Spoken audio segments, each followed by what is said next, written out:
A tale of werewolves, alphas, and fated destinies, written by Olivia Stone. The last time Seraphina Ashwood had eaten a real meal was 4 days ago, when a kind elderly woman at the edge of the Riverside Pack territory had taken pity on her gaunt appearance and offered her half a loaf of stale bread and a piece of hard cheese that was more mold than dairy. But Sarah had eaten it anyway, because when you were starving, when your stomach had stopped growling hours ago and had moved on to just aching with a hollow emptiness that made your head spin and your hands shake, you didn't have the luxury of being particular about what you put in your mouth.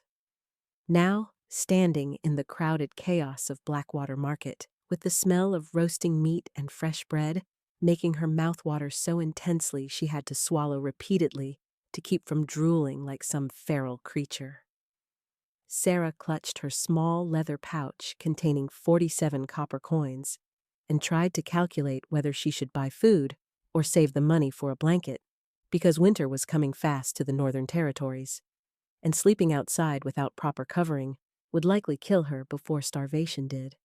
Though honestly, at this point, she wasn't sure which fate would be preferable. The market was a sprawling nightmare of ramshackle stalls and shouting vendors,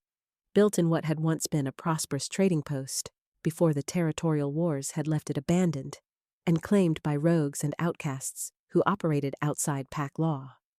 And Sarah had been coming here for the past 3 weeks because it was the only place where a packless Omega with silver hair and no prospects could move through without immediately being questioned or turned away. The other wolves here were too busy with their own survival, their own schemes, their own desperate attempts to scrape together enough coin or trade to make it through another day, and they didn't care that Sarah's long silver hair marked her as different, as other, as the kind of wolf that packs whispered about in cautious tones, because silver-haired wolves were either blessed by the moon goddess or cursed by her, depending on which superstition you believed. Sarah had spent her entire 24 years being treated like the latter, like something unnatural and wrong, like a bad omen that brought misfortune to anyone who got too close. And she'd learned to make herself small and quiet and unnoticeable because being noticed usually meant being hurt, being rejected, being reminded that she was fundamentally unwanted in a world where pack and belonging were everything. Her threadbare cloak, which had once been a deep forest green but had faded to a sickly gray-brown after months of travel and sleeping rough, hung on her small frame like a shroud, and she pulled it tighter around herself as she navigated through the press of bodies, trying to ignore the way her vision swam slightly from hunger and exhaustion. The bread vendor she'd been eyeing was 3 stalls away, a burly man with scarred hands who sold day-old loaves for 2 copper coins each, which was expensive but still within her budget if she was careful, and Sarah was making her way toward him when a roar of voices from the far end of the market made her stop, her pale gray eyes darting toward the commotion with the wariness of someone who'd learned that sudden noise usually meant danger. A crowd was gathering near what looked like an old warehouse, rogues and merchants and warriors all pushing toward whatever spectacle was happening, their excited shouts and cruel laughter carrying across the market square with a violence that made Sarah's wolf, already weak from lack of proper nutrition and the stress of packless existence, whimper inside her mind. She should keep walking, should get her bread, and find somewhere safe to sleep before darkness fell and the market became even more dangerous. But something about that crowd pulled at her, some instinct she couldn't name that made her feet change direction, made her push through the mass of bodies, even though every rational thought screamed at her to run the other way. "Rare silver wolf!" a voice was bellowing, rough and commanding, carrying the kind of authority that came from violence rather than respect. "Perfect for fighting pits or personal guard. Strong, defiant, will make you rich or die trying. Bidding starts at 100 gold coins." The words made Sarah's blood run cold because she knew what they meant, knew what kind of horror was unfolding on whatever platform lay at the center of this crowd. But she couldn't stop herself from pushing forward, from squeezing between larger bodies, from using her small size to slip through gaps until she reached the front of the crowd and could finally see what everyone was looking at. The man on the auction platform was chained like an animal, silver manacles around his wrists and ankles that were connected by lengths of chain that forced him to stand in a hunched position that was clearly designed to be humiliating as well as restraining. And around his neck was a collar that Sarah recognized immediately as one laced with wolfsbane, the purple-black bruising spreading from where the poison metal touched his skin, marking him as someone who'd been wearing it for days, maybe weeks. He was covered in dirt and blood, his clothes torn and filthy, his body bearing the marks of beatings and starvation. But none of that was what made Sarah's heart stop in her chest, what made the air leave her lungs in a rush that left her gasping and dizzy. His hair was silver, long and matted with grime, but unmistakably silver, the same metallic shade that Sarah saw every time she caught her reflection in a stream or pond. And when he lifted his head slightly, his eyes were the most striking ice blue she'd ever seen, pale and cold and filled with a defiance that hadn't been broken despite whatever horrors he'd endured. He was tall even in his restrained position, powerfully, built despite the obvious starvation, with the kind of presence that suggested he was an alpha, maybe even a high-ranking one. And Sarah felt something slam into her chest with such force that she actually stumbled backward, would have fallen if the press of the crowd hadn't held her upright. The mate bond hit her like lightning, like fire, like every nerve in her body suddenly coming alive after years of existing in numb survival mode, and she could see it, could actually see the silver threads of light that stretched from her heart to his, invisible to everyone else but blazing bright as the full moon to her enhanced perception. Her wolf, weak and suppressed for so long, suddenly surged to the surface with a howl of recognition and desperate need, and Sarah had to physically clamp her hand over her mouth to keep from making a sound, because this couldn't be happening. This couldn't be real. She couldn't have found her mate, the one the moon goddess had supposedly created just for her, chained and poisoned and being sold like livestock in an illegal auction in the worst market in the Northern Territories. The man's head snapped up as if he'd heard her silent scream, his ice-blue eyes scanning the crowd with sudden intensity until they locked onto her face.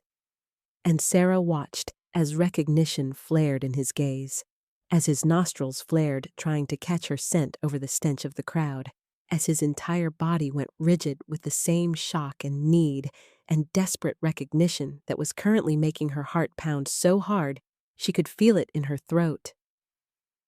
"Mate!" her wolf was screaming. "Mate! Mate! Mate!" The word echoing through her mind with a certainty that left no room for doubt, and she could see in his eyes that his wolf was telling him the same thing, that despite the chains and the poison and the impossibility of their situation, they both knew what they were to each other. 100 gold coins! The auctioneer, a scarred rogue with cruel eyes and a voice like gravel, was shouting. "Do I hear 100? Look at this specimen, pure silver wolf, strong as an ox even after weeks of conditioning. He'll fight until death and take 10 warriors with him. 100 gold coins!" A hand shot up from the crowd, belonging to a tall alpha with blood-red eyes and a cruel smile that made Sarah's stomach turn, and she heard him call out, 100 gold! In a voice that promised violence and suffering for whoever he purchased. Sarah's mind was racing, panic and desperation warring with the absolute certainty of the mate bond that was now burning in her chest like a living flame, and she looked down at the small pouch in her trembling hands, at the 47 copper coins that represented literally everything she owned in the world, everything between her and complete destitution, and she knew with a clarity that was almost painful that those coins couldn't buy her mate. That 100 gold coins was the equivalent of 10,000 copper coins. That she had less than 1% of what would be needed to make even the opening bid, let alone compete with the wealthy and powerful wolves who were now calling out increasingly higher amounts. 125 gold! Another voice shouted,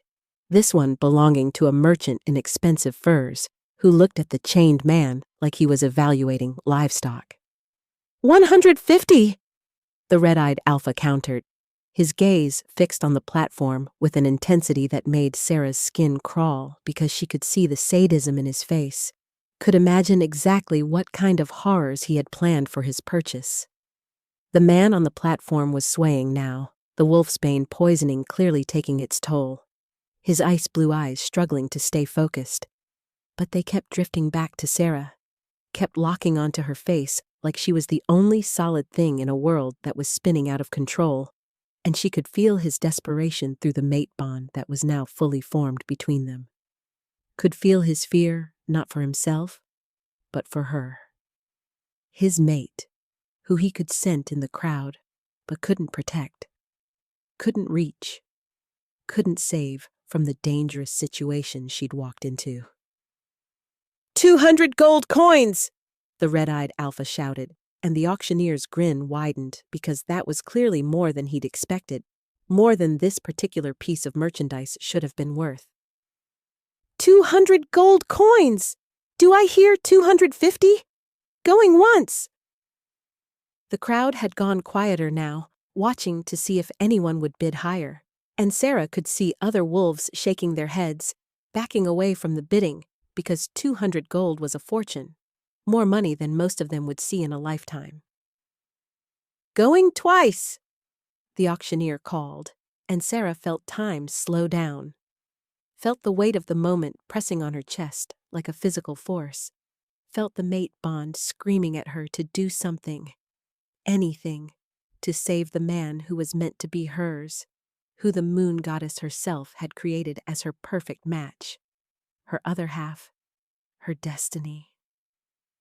She thought about Elder Mora, the old female wolf who'd been the only one in the Shadowvale pack to show her any real kindness,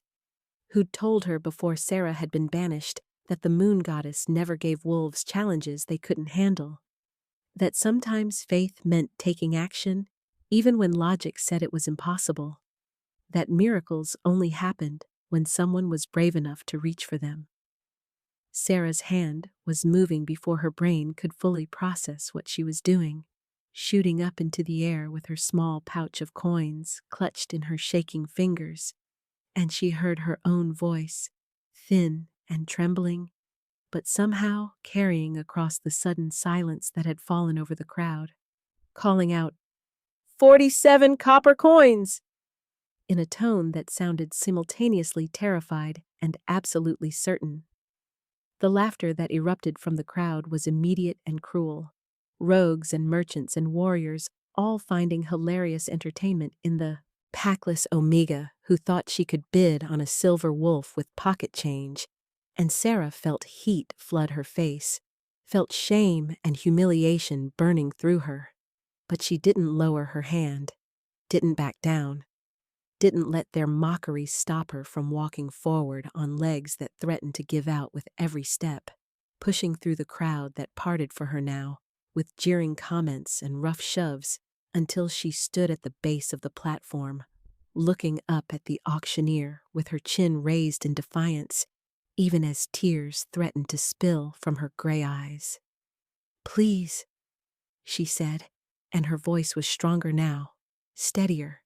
carrying a conviction that came from somewhere deep in her soul where the mate bond was burning like a star. "It's everything I have, everything in the entire world, every coin I've managed to save, every bit of wealth I possess, and I'm offering all of it because he's my mate, and I can't let him die here. I can't let him be sold to someone who will torture or kill him. I can't walk away from the one person the moon goddess created for me, even if it means I'll starve tomorrow. She climbed the steps to the platform on trembling legs, aware of every eye watching her, of the auctioneer's expression shifting from amusement to anger, and she poured her 47 copper coins onto the wooden surface where they scattered and rolled, looking impossibly small and pathetic in the flickering torchlight. Everything I am, everything I have, I'm offering for him, Sarah said, and she turned to look at the chained man, at her mate, whose ice-blue eyes were locked on her face with an expression of wonder and disbelief and desperate hope. "Please, please let me have him," she whispered, and the mate bond flared between them so brightly that for a moment Sarah could have sworn the silver threads of light were visible to everyone, not just to her. The silence that followed was broken by a voice that was rough with wolfsbane poisoning, but still carried the unmistakable command of an alpha, of someone born to rule and lead. And Sarah's mate spoke for the first time since she'd arrived, his ice-blue eyes never leaving her face as he said, "I accept her bid," with a finality that made the entire crowd go still with shock. The words hung in the air like a declaration from the moon goddess herself. And Sarah watched as the chained man, her mate, straightened as much as his restraints would allow, his ice-blue eyes blazing with an authority that transcended his current circumstances, his voice gaining strength despite the wolfsbane poisoning that should have rendered him barely conscious as he continued. "She is my mate, chosen by the moon goddess, and I claim her bid as valid under the ancient laws that govern our kind, the laws that state when a true mate bond manifests during any transaction or challenge. That bond supersedes all other considerations, all other claims, all other offers of wealth or power." The silver threads connecting them flared brilliantly, and Sarah gasped as the light became visible to everyone present, silver luminescence that poured from her chest to his and back again, creating a web of energy that made several wolves in the crowd stumble backward with expressions of awe and fear. The auctioneer's face had gone from amused to furious in the span of a heartbeat, his scarred features twisting into an expression of rage that made Sarah's wolf cower inside her mind. But before he could speak, before he could voice whatever threat or dismissal was forming on his cruel lips, the red-eyed alpha, who'd been bidding 200 gold coins, pushed through the crowd with a violence that sent smaller wolves sprawling. His gaze fixed on the chained man with sudden recognition that made the air in the warehouse feel 20 degrees colder. "I know you," the alpha said, his voice carrying a mixture of shock and triumph that made Sarah's stomach drop with premonition of disaster. And he climbed onto the platform with the confidence of someone who feared nothing and no one, moving close enough to the chained man that Sarah could smell the alpha's power rolling off him in waves. "I've seen you before, at the Northern Summit 3 years ago, sitting at the high table with the other territorial leaders, and you're Lucian Nightshade, the Alpha King of the Northern Territories, ruler of 12 major packs and countless minor ones, the most powerful alpha in this entire region, and someone has drugged and chained you and sold you like common livestock."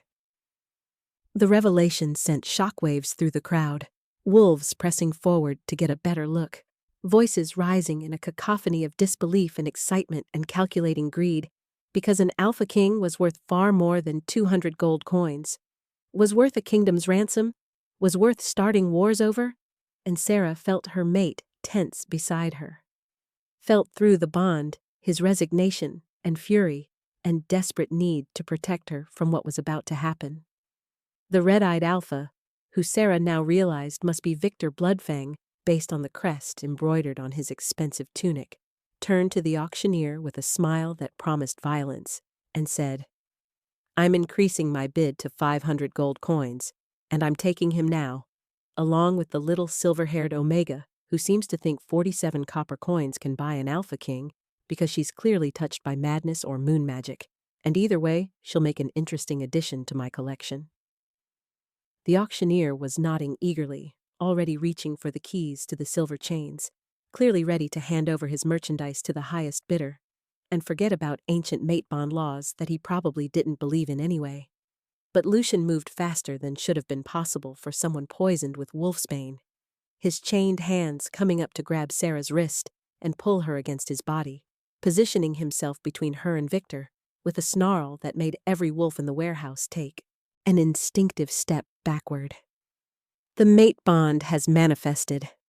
Lucian said, his voice carrying the alpha command that Sarah had only heard a few times in her life. The kind of power that made lesser wolves drop to their knees and bare their throats in submission, and even weakened and poisoned as he was, the command in his voice made several rogues in the crowd visibly struggle to remain standing. "Under the laws set down by the first Pax, under the covenant made between our kind and the moon goddess herself, when a true mate bond appears during a challenge or transaction, that bond takes precedence over all earthly considerations, and any wolf who interferes with a destined mating will face the goddess's wrath." Victor laughed, a sound like breaking glass, cold and sharp and utterly devoid of humor, and he gestured to his guards, 6 massive warriors who'd been standing at the edges of the crowd and were now moving forward with weapons drawn, surrounding the platform with the clear intention of taking what their alpha wanted, regardless of ancient laws or divine consequences. "The moon goddess isn't here to enforce her laws," Victor said, his red eyes gleaming with malicious satisfaction as he looked between Lucian and Sarah, calculating and cruel. "But I am, and I say that an Alpha King who can be captured and sold is an Alpha King who's lost his right to rule, lost his right to make demands, lost his right to claim anything including whatever mate bond he thinks he feels with this pathetic little Omega, who looks like she hasn't eaten in a week." Sarah felt rage flood through her, hot and fierce and completely unexpected, because she'd spent so many years being quiet and submissive and accepting whatever treatment the world decided to give her. But hearing this alpha dismiss her mate, dismiss their bond, dismiss the one sacred thing the moon goddess had given her after 24 years of loneliness and rejection, something inside her that had been bent and compressed and pushed down for her entire life suddenly snapped free. "He accepted my bid," she said, her voice shaking not with fear now, but with fury, and she stepped forward, putting herself between Lucian and Victor despite every survival instinct screaming at her to run, to hide, to make herself small and invisible like she always did. "I offered everything I had, and he accepted it, and the mate bond manifested for everyone to see, and if you think I'm going to let you take him after the moon goddess herself has declared us meant for each other, then you don't understand what it means to have spent your entire life being nobody, being nothing, being rejected and cast out and told you're worthless, and then finally having the universe give you something that's yours, something precious and sacred and meant only for you." The crowd had gone silent again, watching this confrontation between a powerful alpha and a packless omega, with the kind of fascinated attention usually reserved for theatrical performances, and Sarah could feel Lucian behind her, could feel his shock and pride and desperate fear for her safety bleeding through the mate bond, could feel him trying to move in front of her again, but the chains and the wolfsbane were limiting his mobility. Victor looked at Sarah like she was an insect that had dared to speak in the presence of its betters, his expression shifting from amusement to something darker and more dangerous, and he took a step toward her that made her wolf whimper and beg her to submit, to back down, to show her throat and acknowledge that she was outmatched in every possible way. But Sarah had given her last 47 copper coins for this man, for her mate, for the first thing in her entire life that had ever truly been hers, and she'd be damned to the moon goddess's darkest hell before she let some red-eyed alpha with delusions of grandeur take him away from her now. So she stood her ground even as Victor's alpha aura pressed down on her like a physical weight, even as her knees threatened to buckle and her vision started to gray at the edges from the force of his dominance. "You have spirit," Victor said, reaching out to grab her chin with fingers that dug into her skin hard enough to bruise, forcing her to meet his eyes, even though looking directly at a dominant alpha when you were an omega was practically begging for punishment. "I think I'll keep you after all, teach you what happens to omegas who forget their place, who think they can stand between alphas and what they want, who need to be reminded that pretty silver hair and a supposed mate bond don't make you special or protected or anything other than what you are, which is prey." The slap of flesh hitting flesh was shockingly loud in the quiet warehouse, and it took Sarah a moment to realize that she'd struck Victor across the face with her open palm, had put every ounce of strength her starved and exhausted body possessed into the blow that left a vivid red handprint on the alpha's cheek and made his head snap to the side with the force of impact. The shock on Victor's face would have been comical under different circumstances. The absolute disbelief that an omega had dared to strike him. But before he could recover, before his guards could surge forward to punish her insolence,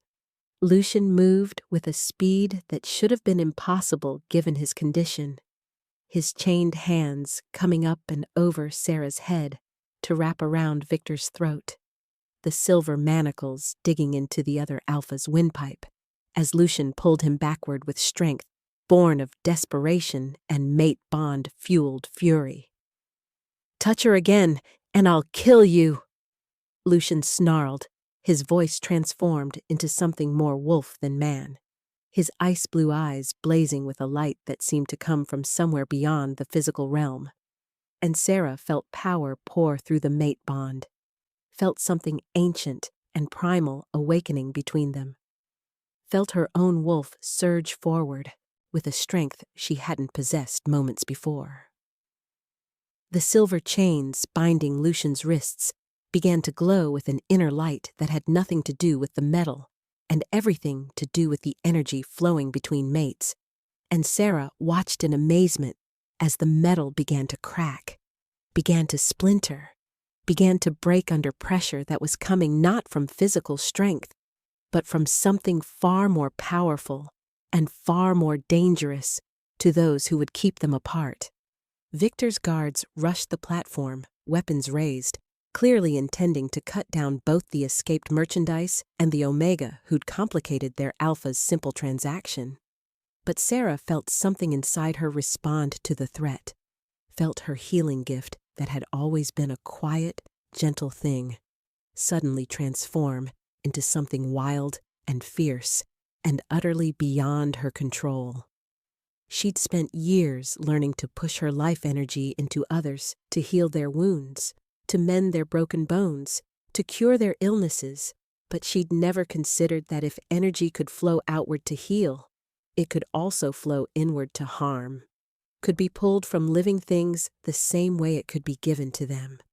could drain the vitality from those who threatened what she loved most. The first guard to reach her collapsed mid-step, his sword clattering from nerveless fingers as Sarah instinctively reached out with her gift and pulled the life force from his body, watching with horror and savage satisfaction as he aged decades in seconds, his hair turning gray and then white, his skin wrinkling and sagging, his eyes going dull and empty before he hit the ground as a withered corpse that looked like it had been dead for years rather than seconds. The second guard hesitated, clearly reconsidering his approach now that he'd seen what happened to his companion. But Victor was screaming orders, his voice hoarse from the pressure of Lucian's chains still wrapped around his throat, and the remaining guards moved forward together, clearly hoping that overwhelming numbers would succeed where individual assault had failed. Lucian's chains shattered completely, the silver manacles exploding into fragments that scattered across the platform, and he pushed Sarah behind him with one hand, while his other hand shifted partially into claws that were longer and sharper than any Sarah had seen. His wolf form bleeding through despite the wolfsbane that should have kept him locked in human shape. The auctioneer was shouting for his own guards, for anyone who could restore order to what had become absolute chaos, and wolves were pouring into the warehouse from outside, drawn by the commotion and the promise of violence, and Sarah realized with growing terror that they were surrounded, outnumbered, and even with their combined power and the mate bond amplifying their abilities, there was no way they could fight through dozens of hostile wolves to escape. Victor had managed to pull free from Lucian's grip, was backing away from the platform with murder in his red eyes and blood on his lips, where he'd bitten through his own tongue in his struggle to breathe. And he pointed at them with a shaking hand as he called out, 500 gold coins to whoever brings me the Alpha King alive, and another 100 for the Omega. And if either of them dies in the capture, I'll still pay half, because dead or alive, Lucian Nightshade is worth a fortune to the packs who want to see him dethroned. The crowd surged forward like a wave, rogues and mercenaries and desperate wolves who saw a chance at wealth beyond their wildest dreams, and Sarah felt Lucian grab her hand, felt him pull her toward the back of the platform where a window offered the only possible escape route, felt him trying to shield her with his body as weapons flashed in the torchlight and hostile wolves closed in from all sides. They crashed through the window in a shower of glass and splintered wood, Lucian's body taking most of the impact as they fell 2 stories to the alley below, landing in a pile of garbage that probably saved them from broken bones, but did nothing to cushion the breathtaking pain of the fall. Sarah could hear shouting from above, could hear wolves pouring out of the warehouse to hunt them, could feel Lucian trying to stand, trying to pull her up, trying to run despite the wolfsbane still in his system and the injuries from their escape, and she knew they had minutes at best before they were caught, before Victor's mercenaries dragged them back to face whatever horrors the red-eyed Alpha had planned. The rain that had been threatening all evening finally broke, heavy drops that turned the alley into a slick, treacherous maze of mud and refuse, and Sarah grabbed Lucian's hand and ran, pulling him through paths she'd learned during her weeks of hiding in this market, taking turns and shortcuts that larger wolves wouldn't know, heading for the one place she'd found that offered any kind of sanctuary in this goddess-forsaken place. Behind them, she could hear pursuit, could hear Victor's voice calling out commands and coordinates, could hear the sound of dozens of wolves spreading out to cut off their escape. And she knew that running would only delay the inevitable, that eventually exhaustion or numbers or simple bad luck would end this chase and leave them at the mercy of wolves who had no mercy to give. The abandoned inn loomed out of the rain like a gift from the moon goddess herself, its sagging roof and broken windows looking like salvation to Sarah's desperate eyes, and she dragged Lucian through the door, slammed and barricaded it with what furniture remained,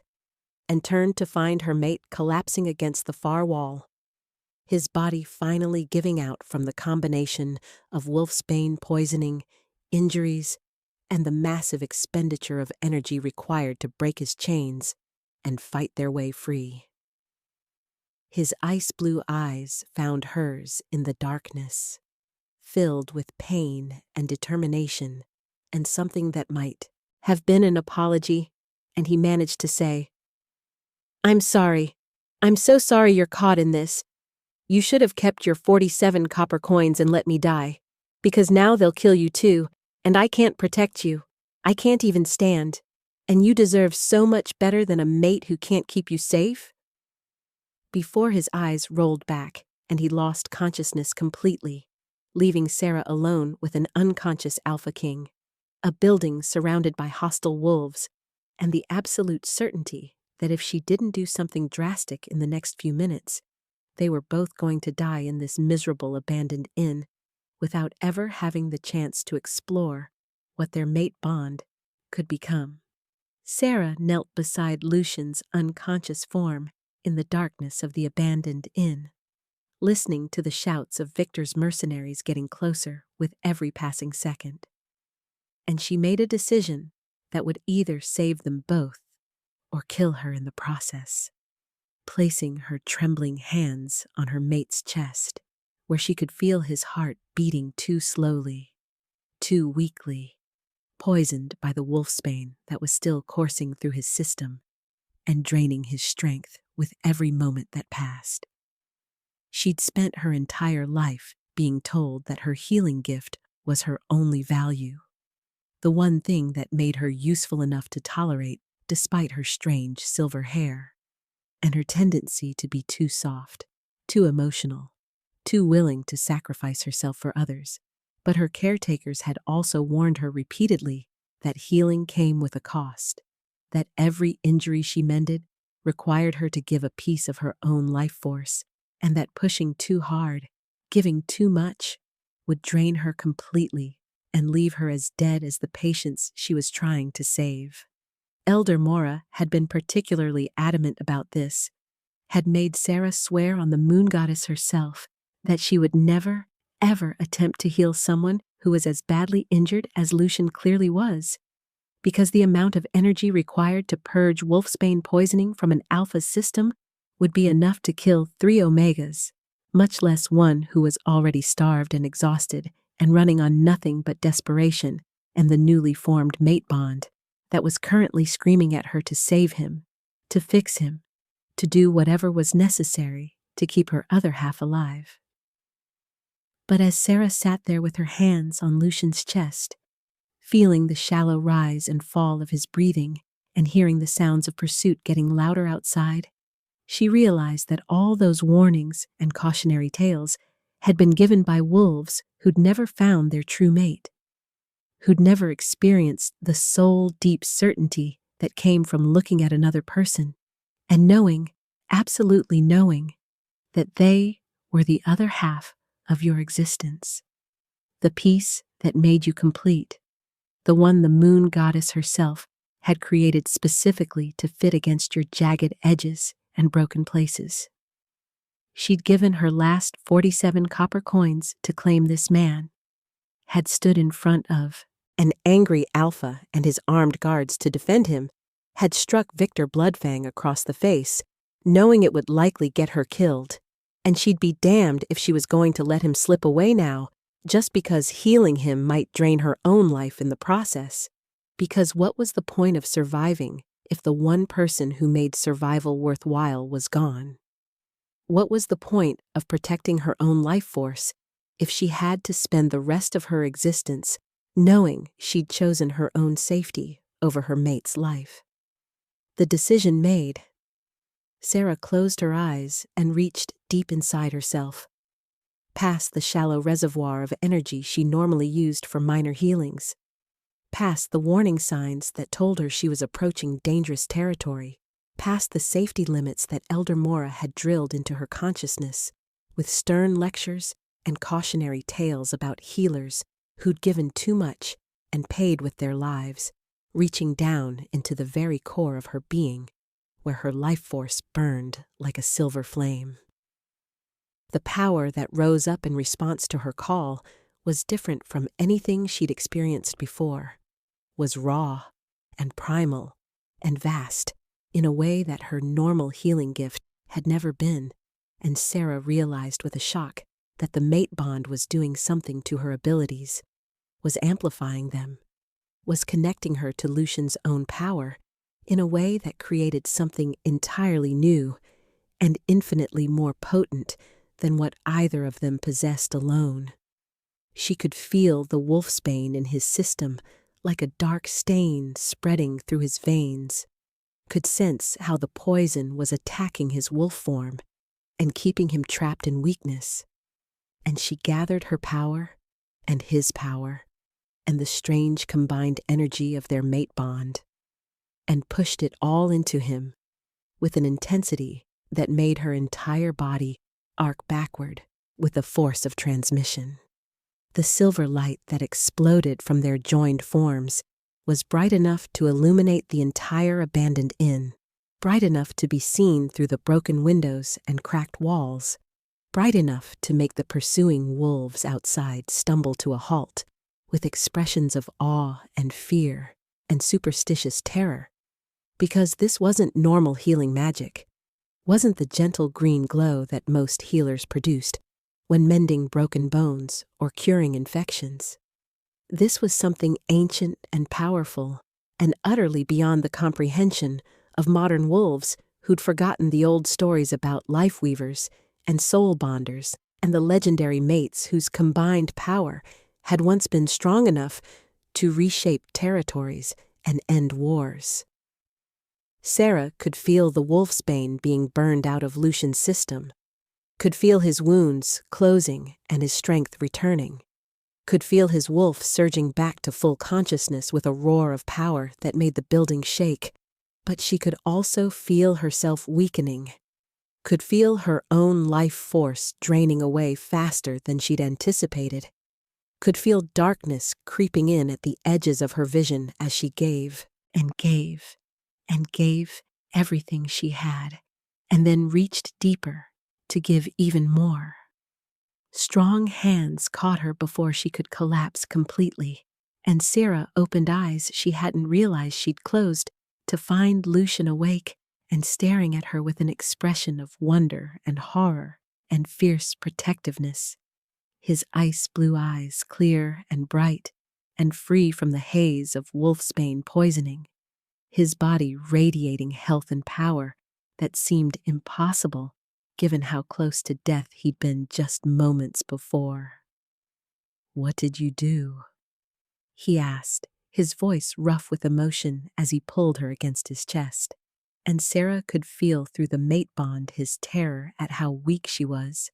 how much of herself she'd given to save him, how close she was to slipping away entirely despite her success in healing him. "You could have died. You almost did die. I can feel how drained you are, how little life force you have left. And you did this for me? You gave everything for a mate you've known for less than an hour, and I don't know whether to kiss you or shake you or lock you somewhere safe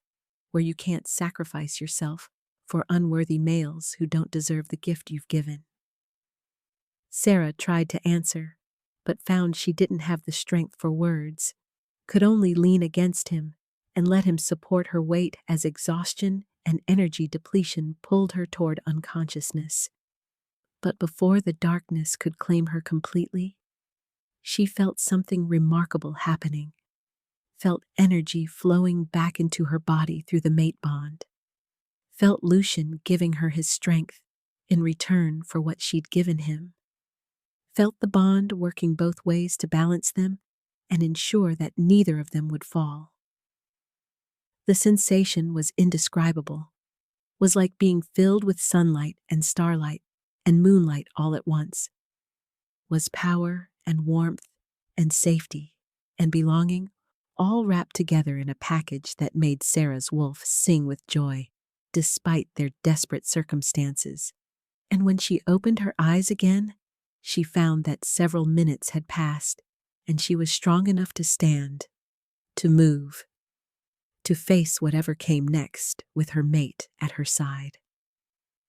The door to the inn burst open with enough force to tear it from its hinges, and Victor Bloodfang strode through with 6 of his largest warriors flanking him, weapons drawn and expressions promising violence, but he stopped short when he saw Lucian standing at full height with Sarah, tucked protectively against his side, clearly healthy and whole and radiating the kind of alpha dominance that made even Victor's guards take an involuntary step backward. "You should still be dying," Victor said, his red eyes narrowing with suspicion and calculation as he looked between them, clearly trying to understand how a wolf who'd been on the verge of death from wolfsbane poisoning could now be standing strong enough to pose a legitimate threat. The amount of poison in your system should have killed you days ago, should have left you weak for weeks, even if you somehow survived. And yet here you stand, looking like you've just woken from a refreshing sleep. And I'm beginning to understand why the moon goddess gave you a mate with silver hair to match your own. Because whatever she did to heal you, whatever power she channeled through that mate bond, that's not normal Omega healing magic. That's something ancient and dangerous and far too powerful to be left in the hands of wolves who might use it against their enemies.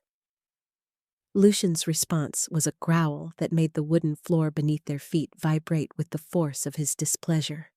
And Sarah felt his alpha aura expand outward like a physical force, pressing against Victor and his guards with enough dominance to make several of them bare their throats in instinctive submission, despite their alpha's orders to attack. You have 5 seconds to leave this building and return to whatever territory you crawled out of, Lucian said,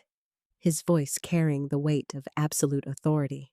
the tone of someone who'd ruled thousands of wolves for years and knew exactly how to make his commands impossible to ignore. You will tell no one that you saw me here. You will not pursue my mate or attempt to claim the bounty you've placed on our heads, and you will consider yourself fortunate that I'm choosing mercy over justice, because if you were in my territory right now, if you were subject to my laws rather than protected by neutral ground, I would execute you myself for daring to touch what belongs to me, for putting your hands on my mate and threatening her safety, for thinking you had any right to interfere with a bond sanctioned by the moon goddess herself. Victor laughed, but there was uncertainty in the sound now, wariness that suggested he was beginning to understand exactly how badly he'd miscalculated this situation, how dangerous it was to threaten an alpha king who'd just been healed by a mate bond powerful enough to purge wolfsbane poisoning in minutes. You're not in your territory, Victor said, trying to reassert his dominance, trying to salvage some control over a situation that was rapidly slipping away from him. You're on neutral ground, surrounded by my wolves, outnumbered and outmatched, and I don't care if you are the Alpha King or if your little Omega can work miracles with her healing gift, because here, now, I have the power, and you have nothing except that mate bond you keep invoking, like it's some kind of shield that will protect you from the reality of your situation.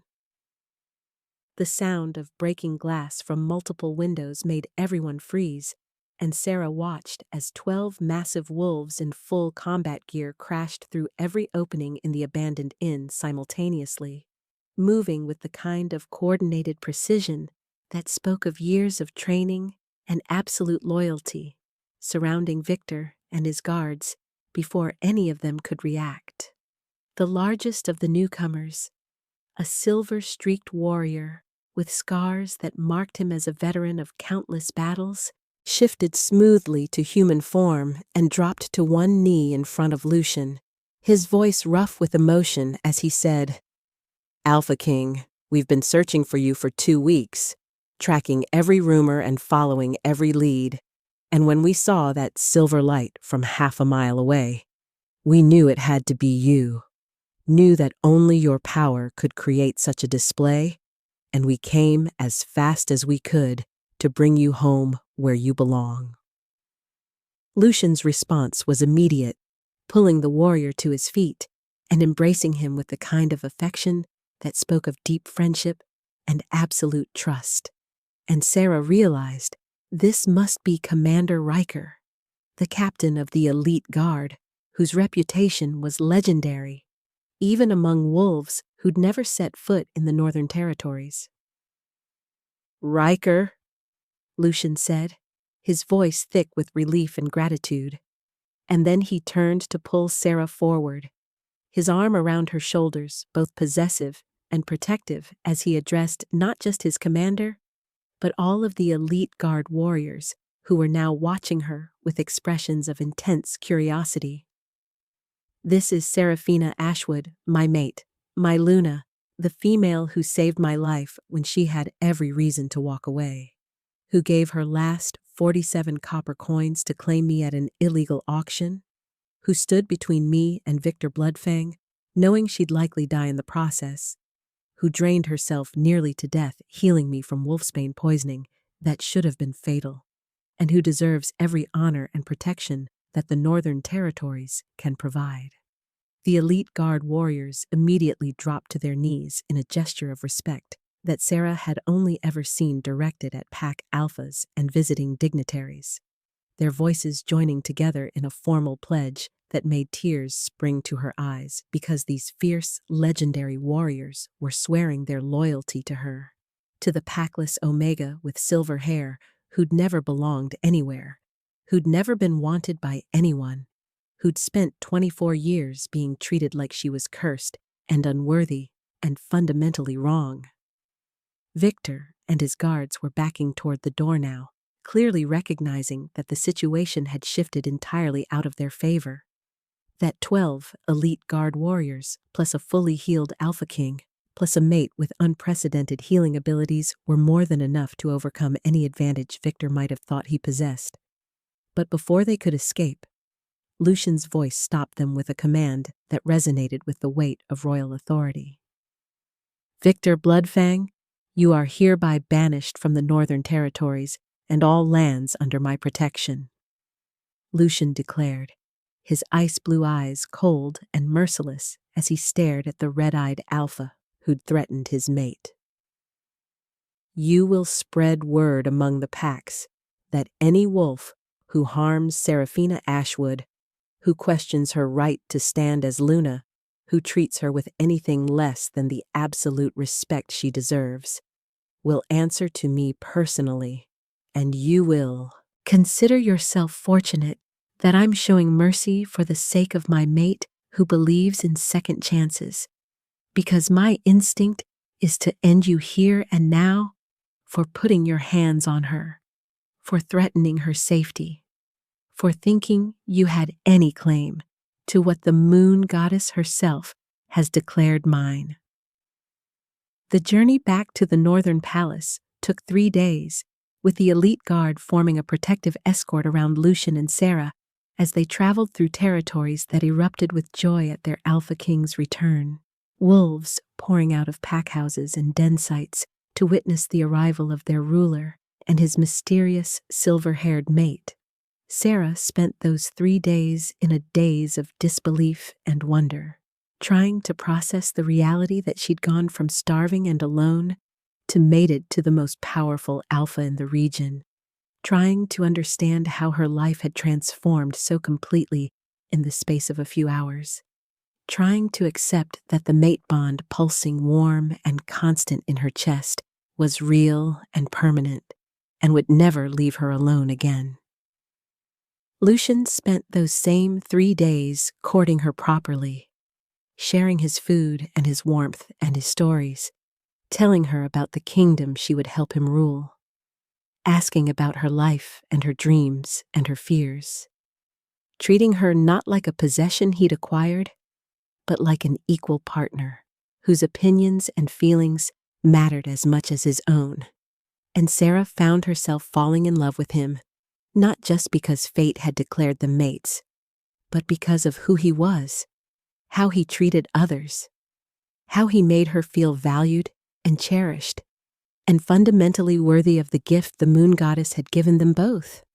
The marking ceremony was held under the full moon, exactly 1 week after their arrival at the Northern Palace, with thousands of pack members gathered to witness their Alpha King officially claim his Luna before the moon goddess and all who served under his rule. And Sarah wore a dress of silver silk that made her look like moonlight given form, her long silver hair adorned with winter flowers that Lucian had personally woven into her braids that morning. When he marked her neck in front of the assembled masses, when his teeth sank into her skin and created the permanent bond that would tie their souls together for the rest of their lives and beyond, Sarah felt something fundamental shift inside her, felt her wolf grow stronger and her healing gift expand to encompass not just individual healings, but the ability to channel power through the mate bond in ways that made the elite guard healers gasp with wonder and recognition of abilities they'd only read about in ancient texts. She marked him in return, her smaller teeth leaving a matching brand on his neck, and the silver light that exploded from their completed bond was visible for miles, was seen by every wolf in the Northern Territories as a sign that their king had finally found his match, that the prophecy about two silver wolves uniting to bring unprecedented power and peace was coming true before their eyes. Years later, when Sarah had grown into her role as Luna with confidence and grace, when she'd established healing centers throughout the territories and personally trained dozens of young wolves in the proper use of their gifts, when she'd stood beside Lucian through wars and treaties and the 1,000 daily challenges of ruling a kingdom, a young Omega with silver hair appeared at the palace gates asking for sanctuary. The girl was thin and frightened and convinced she was cursed because no pack would keep her, because her appearance made others uncomfortable, because she'd spent her entire life being rejected and told she was fundamentally unworthy of love or belonging. And Sarah recognized herself in that trembling figure with a clarity that made her heart ache with remembered pain. She brought the girl to the royal gardens where winter roses bloomed silver in the moonlight, sat beside her on a marble bench, and told her the story of how she'd spent her last 47 copper coins to save an alpha king from an auction, how she'd given everything she owned for a mate she'd known for less than 5 minutes, how she'd stood between her unconscious mate and a hostile alpha, knowing she'd probably die, but unable to do anything else because the mate bond was sacred and worth defending with everything she had. "I was nobody," Sarah told the girl, taking her hands and looking into eyes that reflected the same fear and uncertainty Sarah had carried for so many years. "I was a packless Omega with no family, no home, no prospects beyond slowly starving to death in some forgotten corner of the territories, and the only thing I owned in the world was 47 copper coins that couldn't even buy a decent meal, but I had something more valuable than gold, more powerful than armies, more important than anything the physical world could offer, and that was faith in the moon goddess's plan, courage to act when action seemed impossible, and the willingness to give everything for something that mattered." She introduced the girl to Lucian, who still looked at Sarah with the same wonder and devotion he'd shown in that abandoned inn when she'd nearly killed herself healing him, who still treated her like she was the most precious thing in his kingdom, who still made her feel every single day like claiming him with 47 copper coins was the best investment she'd ever made. "Your silver hair isn't a curse," Sarah told the girl as they walked through gardens that Sarah had helped design, past healing centers that bore her name and training grounds where young Omegas learned that their gifts were valuable and their lives had meaning beyond what others decided to assign them. "It's a blessing you haven't learned to see yet, a mark from the moon goddess that you're meant for something greater than the small minds who rejected you could ever imagine. And somewhere out there is a mate who will look at you and see not a curse, but a miracle, not a burden, but a gift, not something to be ashamed of, but something to be celebrated and cherished and protected with everything they have." The girl left the palace standing taller, believing more firmly in her own worth, carrying with her the knowledge that rejection was often just redirection, that sometimes you had to lose everything to find what really mattered, that the moon goddess never gave up on her children even when they'd given up on themselves. And Sarah stood beside her mate on the palace balcony, watching the girl disappear into the distance, Lucian's arm around her waist and the mate bond warm and perfect between them, thinking about how far she'd come from that desperate moment in Blackwater Market when she'd raised her hand with 47 copper coins and changed both their destinies forever, proving that sometimes the most valuable things couldn't be measured in gold or power or status, but in faith and courage and the willingness to give everything for love. If you enjoyed this story of Serafina and Lucien, of silver-haired mates who found each other against impossible odds, of an Omega who spent her last coins on faith, and an Alpha King who was saved by love, please let me know in the comments what you thought of their journey, what moments resonated most deeply with you, whether you believed in the power of their bond and the transformation that came from choosing courage over safety. Subscribe to this channel so you never miss future stories of fated mates and powerful alphas, of rejected Omegas who become queens and broken wolves who find healing, of the kind of love that transcends logic and defies expectations and proves that the moon goddess knows exactly what she's doing when she ties two souls together. Your support means everything and helps me continue creating these tales of werewolf romance, destiny, and the transformative power of finding your other half. So please hit that notification bell. Leave your thoughts below about what kind of stories you'd like to see next, and remember that sometimes the best investments aren't measured in gold, but in faith, in courage, and in the willingness to give everything for something that truly matters.